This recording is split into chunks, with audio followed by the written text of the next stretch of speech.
मुलुकको राष्ट्रिय गौरवका आयोजनामध्ये सर्वाधिक प्राथमिकता प्राप्त फास्ट ट्र्याक निर्माणको प्रगति 45% पुगेको छ। नेपाली सेनाको व्यवस्थापनमा निर्माण भइरहेको उक्त आयोजनाको हाल समष्टिगत भौतिक प्रगति 45.16 र वित्तीय प्रतिशत 45.33% रहेको छ। आयोजना अन्तर्गतका महादेव डाँडा, धेद्रे, लेन डाँडा, चन्द्रामभिर, देवीचौर, सिसौटार र मौरीभिरमा बनाइने 7 मध्ये 5वटा सुरुङ निर्माणाधीन छन्।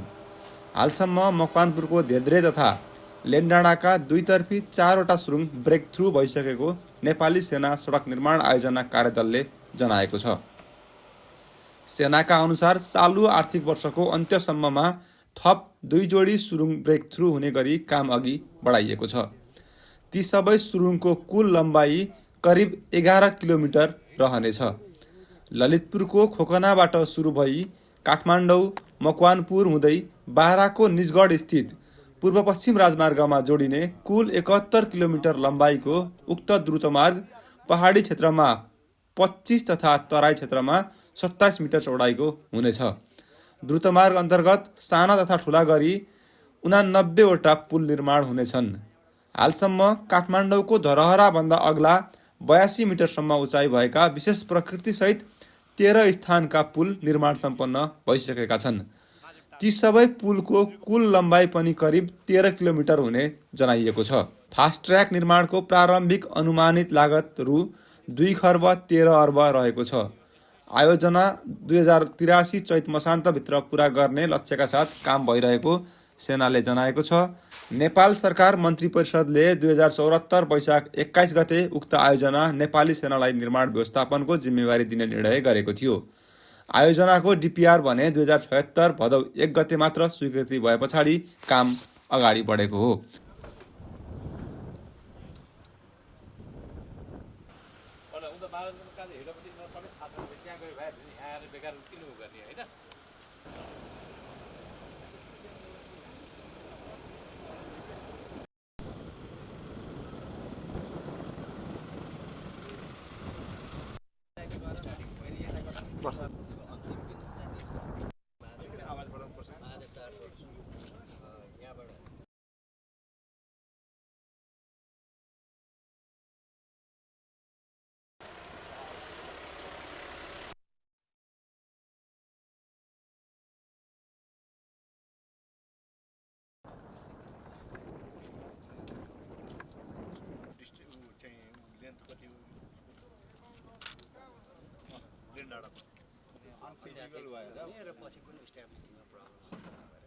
खोकनादेखि महादेवटार जुन चन्द्रामभिरसम्मको चाहिँ वातावरणीय प्रभाव मूल्याङ्कन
यसको बीचमा पियर कन्स्ट्रक्सन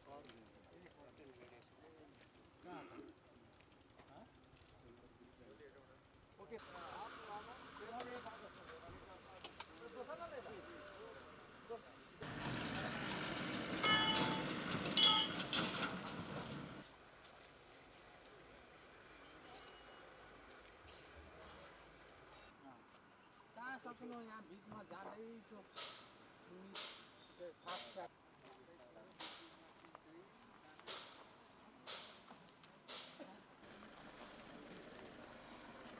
हाम्रो 89 वटा पुल भन्नुहुन्छ नि सर जानिने